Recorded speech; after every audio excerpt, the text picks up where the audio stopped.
Hello my students, आज की इस वीडियो के अंदर हम डिस्कस करने जा रहे हैं 10th class physics chapter number 14 numericals. तो बच्चों हम स्टार्ट करते हैं न्यूमेरिकल नंबर 14.1 से। चलिए इसकी स्टेटमेंट को रीड करते हैं।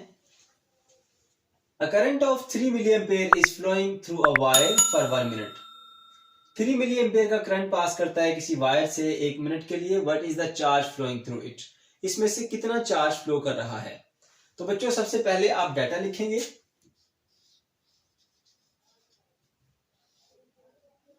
डाटा में आप क्या क्या चीज नोट करेंगे? करंट, आई की वैल्यू कितनी है?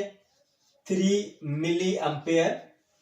ओके, इसके अलावा टाइम दिया गया है, कितना टाइम है? 1 मिनट का। क्या मालूम करना है हमें? चार्ज, यानी चार्ज को हम क्यू से डिनोट करते हैं, तो क्यू की वैल्यू कैलकुलेट करेंगे। ओके, अब फार्मूला कौन सा लगाएंगे हम इस पर?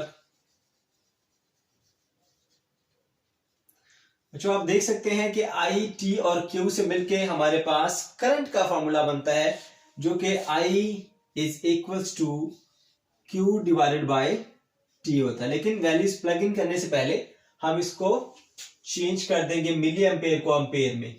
डायरेक्टली भी आप कर सकते हैं मिली, क्योंकि एक प्रीफिक्स है जिसकी वैल्यू होती है 10 की पावर -3। जैसे आपने 9th क्लास में प्रीफिक्सेस पढ़े थे, 10 टू पावर -3 एम्पेयर।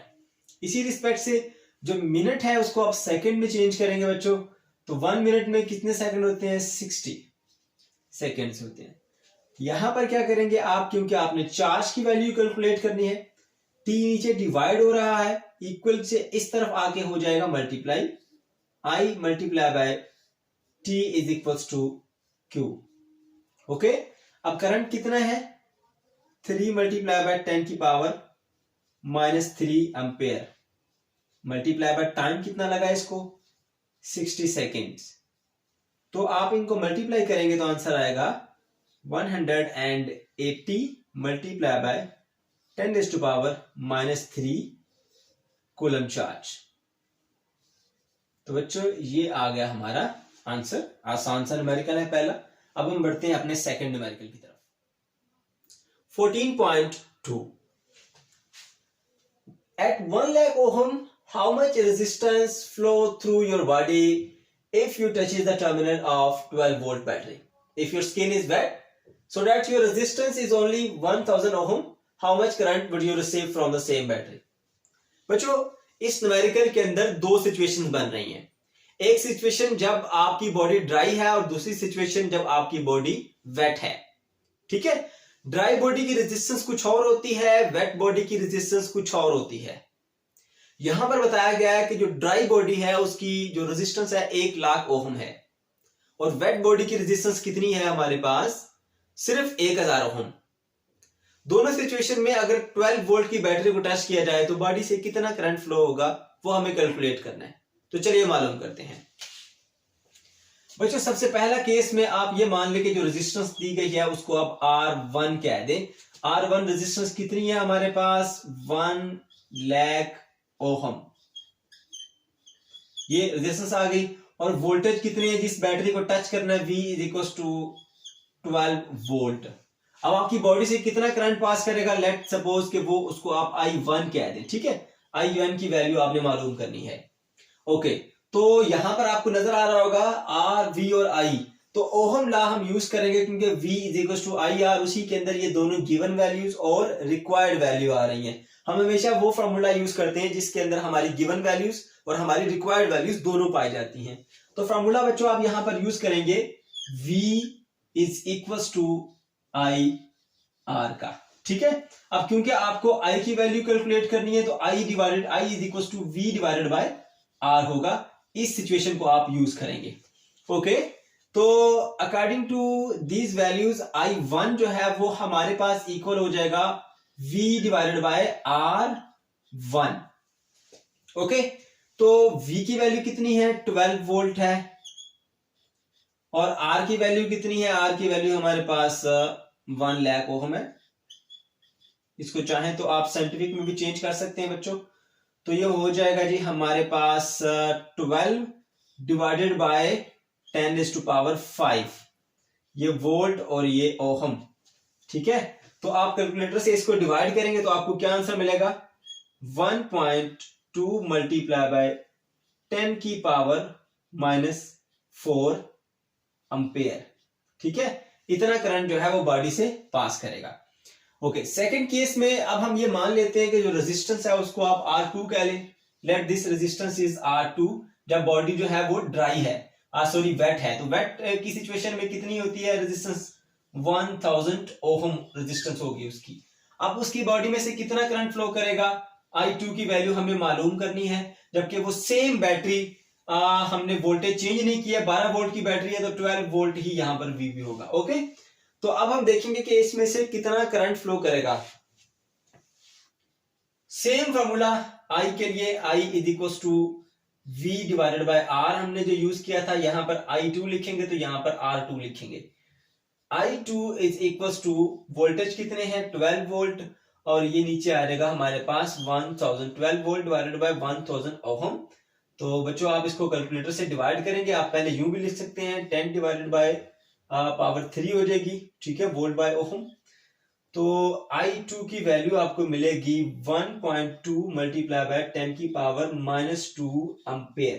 तो इस तरह से आप देख सकते हैं कि वेट जब बॉडी है तो हमें क्या मिलेगी, 1.2 मल्टीप्लाई बाय 10 की पावर -2 एम्पेयर, और जब बॉडी ड्राई है तो 1.2 मल्टीप्लाई बाय 10 की पावर -4 एम्पेयर हमें करंट मिलेगा बॉडी से, या करंट पास करेगा बॉडी से। 14.3 The resistance of a conductor wire is 10 megaohm if a potential difference of 100 volt is applied across its end, then they find the value of current passing through it। बच्चों ये बताया जा रहा है कि एक वायर की जो रेजिस्टेंस है R, वो रेजिस्टेंस कितनी है हमारे पास, 10 मेगा ओहम है, ठीक है, और इसके अक्रॉस जो हमने पोटेंशियल डिफरेंस लगाया उसको V से शो करते हैं, वो 100 वोल्ट है। और बच्चों बताओ कि इसमें से कितना करंट पास करेगा, I की वैल्यू हमें मालूम करनी है। ठीक है, तो सबसे पहले इनको सिस्टम इंटरनेशनल यूनिट में ले आते हैं, ये मेगा ओहम में है तो इसको प्रीफिक्स की वैल्यू पुट करेंगे, 10 मल्टीप्लाई बाय 10 की पावर 6, और ये ओहम, क्योंकि मेगा जो है एक प्रीफिक्स है जो आपने 9th क्लास में पढ़ा, इसकी पावर होती है 10 की पावर 6।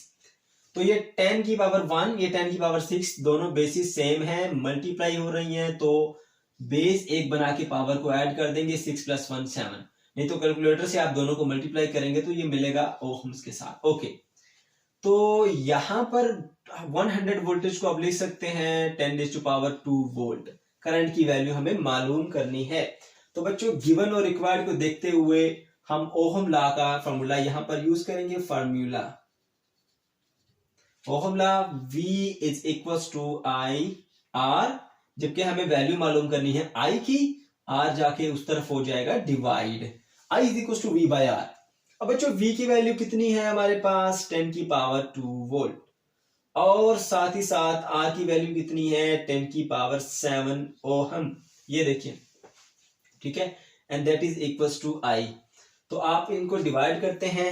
अब वोल्ट बाय ओहम क्या होता है हमारे पास, एम्पेयर। अगर आपको भूल जाता है तो यूं याद रखिए, V is equal to IR होता है, इनके यूनिट पुट करें, V वोल्ट होता है, I का एम्पेयर होता है, और रेजिस्टेंस का यूनिट ओहम होता है। तो ampere is equal two volt by ohm, यहां से आपको याद रहेगा। तो volt by ohm is equal to ampere. 10 की पावर 2, ऊपर वाली पावर नीचे वाली पावर माइनस होंगी क्योंकि बेसिस सेम है और डिवाइड हो रही है। जब भी बेसिस सेम होती है, डिवाइड हो रही होती है, बेस 1 बना के पावर्स को माइनस कर देते हैं, नीचे वाली पावर ऊपर जाके माइनस होगी और साथ में एम्पेयर का यूनिट आ जाएगा। तो ये बच्चों ये बन जाता है 10 की power -5 ampere, that is current. लेकिन हमें कहा गया कि आपने आंसर देना है जी मिली एम्पेयर में। ओके, मिली एम्पेयर में दे देते हैं। तो मिली बेसिकली क्या होता है, मिली इज अ प्रीफिक्स जो कि इक्वल होता है 10 की पावर -3। तो ये -5 है, इसको हमने 2 पार्ट्स में ब्रेक कर देना, -2 और -3 में। ओके, तो यहीं पे कर देते हैं 10 की पावर -2 एंड -3, ठीक है, ampere is equal to I। अब इनको बेसिस अलग अलग कर लें, 10 की पावर -2 मल्टीप्लाई बाय 10 की power -3 ampere is equal to current I। अब देखिए 10 की पावर -2 तो ऐसे ही रहेगा, इसकी जगह आप क्या लिख देंगे, milliampere is equal to I। तो 10 की पावर -2 मिली एम्पेयर, या इसको आप यूं भी लिख सकते हैं, 0.01 milliampere is the value of current. तो बच्चों ये आ गया हमारा answer. 14.4 By applying a potential difference of 10 volt across the conductor, a current of 1.5 ampere passes through it. How much energy would be obtained from the current in the 2 minutes? बच्चों इसमें ये बताया जा रहा है कि एक कंडक्टर के अक्रॉस हमने 10 वोल्ट का पोटेंशियल डिफरेंस अप्लाई किया, साथ साथ डाटा भी लिखेंगे V is equal to 10 volt, और उसमें से करंट पास करता है 1.5 एम्पियर। करंट I की वैल्यू कितनी पास करती है? 1.5 एम्पियर की। ओके, उससे हमें कितनी एनर्जी मिलेगी? एनर्जी E की वैल्यू हमें मालूम करनी है। ओके, और उसमें कितने टाइम के लिए करंट पास करता है? टाइम भी दिया गया है, T is equal to 2 minutes. Okay, तो बच्चों हमने रिलेशन पढ़ा था इस एनर्जी के लिए, formula E is equal to W and W is equal to I square R into T। Okay, अब यहां पर हमें कौन कौन सी चीजें रिक्वायर्ड है? हमें रिक्वायर्ड है करंट, रेजिस्टेंस और R, जबकि यहां रेजिस्टेंस नहीं दिए गए, वोल्टेज दिए गए हैं। तो छोटी सी चेंजिंग कर लेंगे हम इसके अंदर इस तरह से। I का स्केयर है तो मैं यूं लिख लूंगा इसको I इंटू I, ये I इंटू I और ये साथ में T। मैंने I को सेपरेट कर लिया। अब ओहम लॉ के अकॉर्डिंगली क्या होता है? V is equal to I R होता है। तो हम I और R को मिला के क्या बना देंगे? वोल्टेज बना देंगे, जो हमें रिक्वायर्ड था IVT। लो जी, तीनों वैल्यूज हमारे पास मौजूद है, करंट की वैल्यू भी मौजूद है, वोल्टेज भी मौजूद है और टाइम भी है। तो टाइम को जस्ट आपने चेंज करना है सेकंड में, ये हो जाएंगे 2 मिनट में कितने होते हैं हमारे पास? 120 सेकेंड्स होते हैं। अब जो करंट कितना है? 1.5 एम्पियर का मल्टीप्लाई बाय कितने वोल्टेज हैं? 10 वोल्टेज हैं। ओके, और मल्टीप्लाई करेंगे उसको किससे? हमारे पास जो टोटल टाइम था वो 120 सेकेंड्स है। ठीक है, 120 सेकेंड से मल्टीप्लाई कर दिया इसको, तो हमें क्या मिलेगा? डायरेक्ट आंसर मिलेगा 1800 जॉल एनर्जी। तो ये एनर्जी इस तरह से हमें इसमें से मिलेगी। 14.5 स्टूडेंट्स, ये एक बहुत इंपॉर्टेंट न्यूमेरिकल है जो कि अक्सर पेपर में आता है लॉन्ग वन के पार्ट बी में। चलिए स्टार्ट करते हैं इसकी स्टेटमेंट से। Two resistors of 2 kilo ohm and 8 kilo ohm are connected in a series. If 10 volt battery is connected across the ends of this combination, find the following. बच्चों बताया जा रहा है कि दो रजिस्टर हैं जिनको सीरीज में कनेक्ट किया गया। सीरीज में कनेक्ट करने का मतलब होता है रजिस्टर्स को एंड टू एंड कनेक्ट करना। एक ये रजिस्टर, दूसरा ये रजिस्टर, इसको हमने एंड टू एंड कनेक्ट किया, तो ये हमारे पास सीरीज कॉम्बिनेशन बन गया। और इसके साथ 10 वोल्ट की बैटरी को हमने लगाया है। 10 वोल्ट आ गई हमारे पास बैटरी। ओके, तो ये दो रजिस्टर 2 किलो ओम के और 8 किलो ओम के, इनको हमने नाम दे दिया R1 और R2 का। तो सबसे पहले नंबर पे हमने मालूम करना है कि इसमें कितनी इसकी इक्विवेलेंस रेजिस्टेंस है। फिर मालूम करेंगे इन दोनों रेजिस्टेंस के अक्रॉस कितना कितना पोटेंशियल डिफरेंस है और कितना कितना करंट है।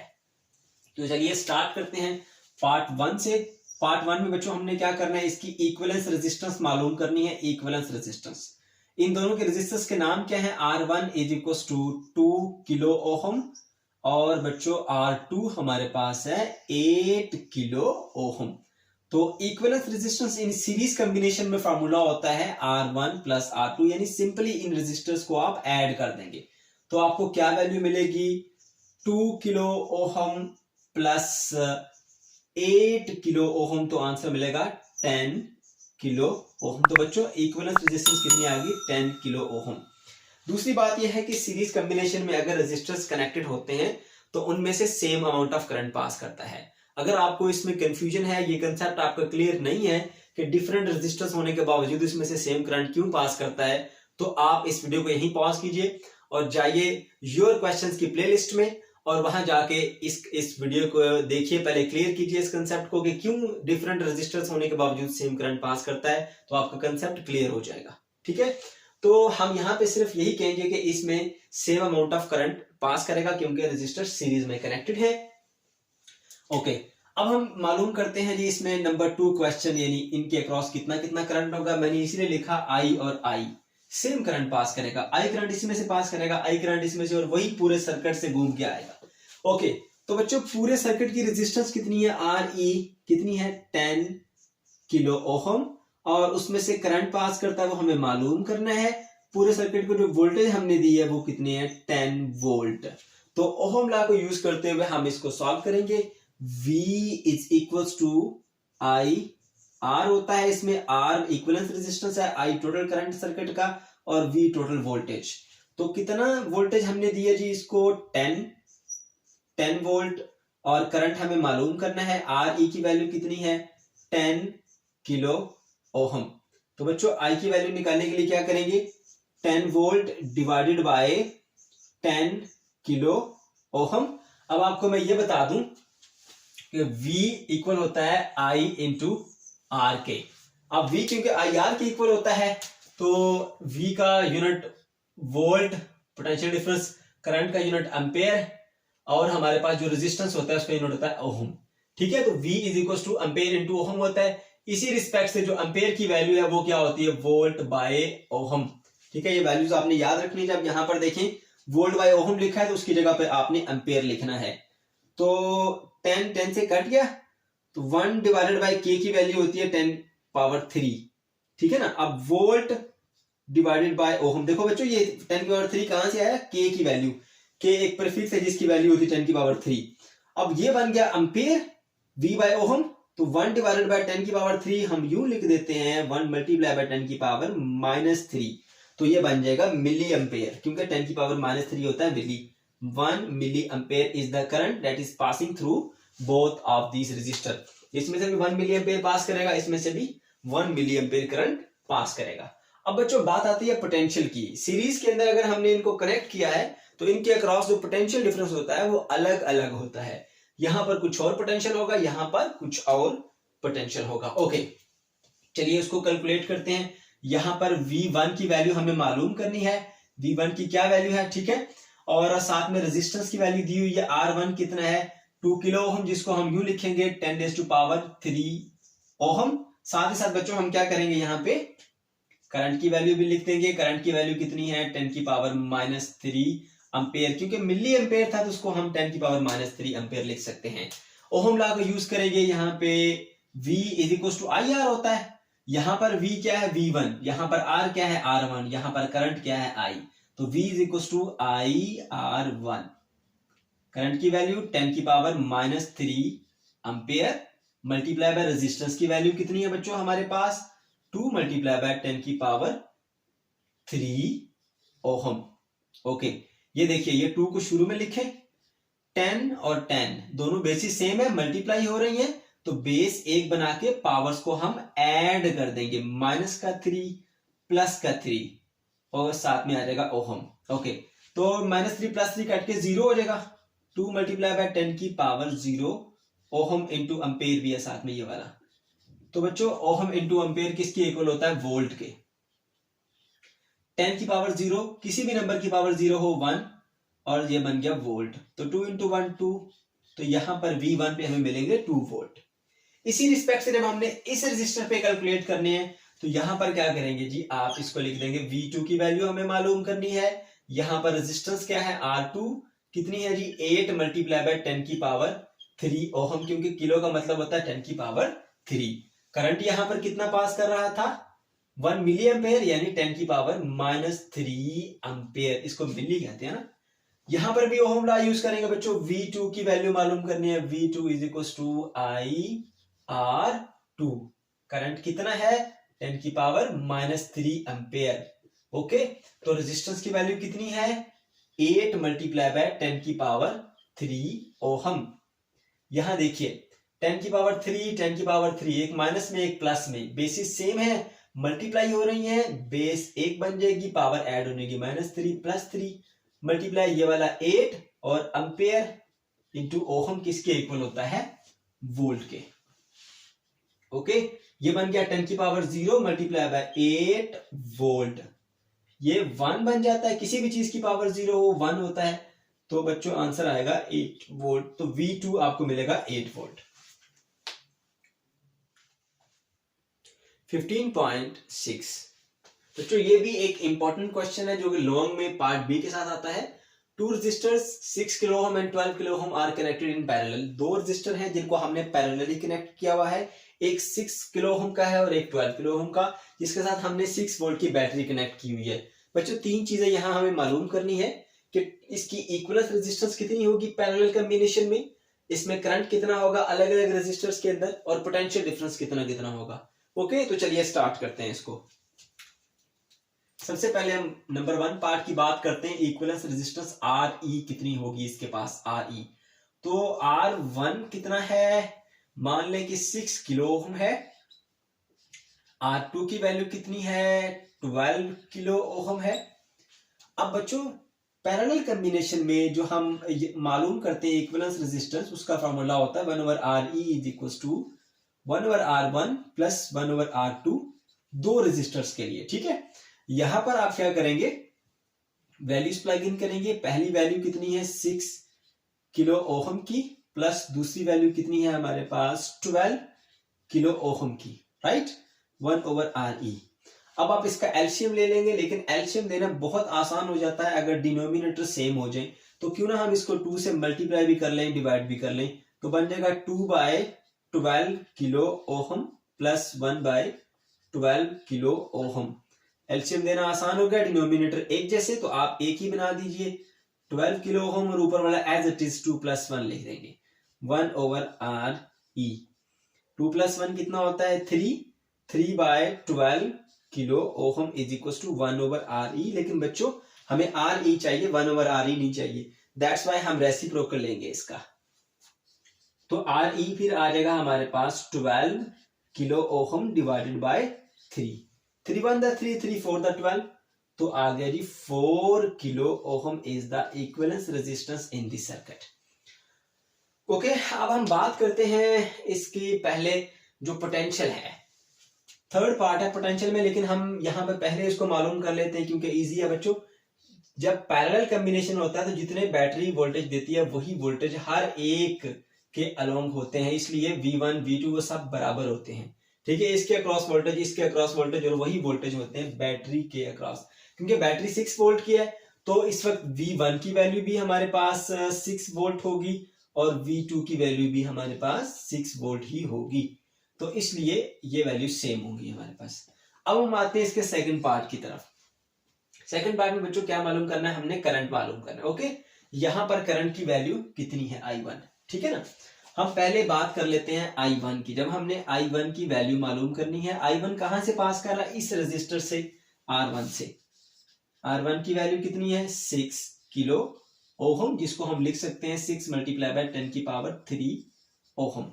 ठीक है बच्चों, वहां पर वोल्टेज कितने हैं, V की वैल्यू हमें अभी मालूम की है, V की वैल्यू है जी 6 वोल्ट, यहां लिख दीजिए 6 वोल्ट। ठीक है, ओहम लॉ क्या है, ओहम लॉ कहता है V = IR, V = I1, और यहां रेजिस्टेंस R1 है। हमें I1 की वैल्यू निकालनी है तो R1 जाके नीचे डिवाइड हो जाएगा, V / R1।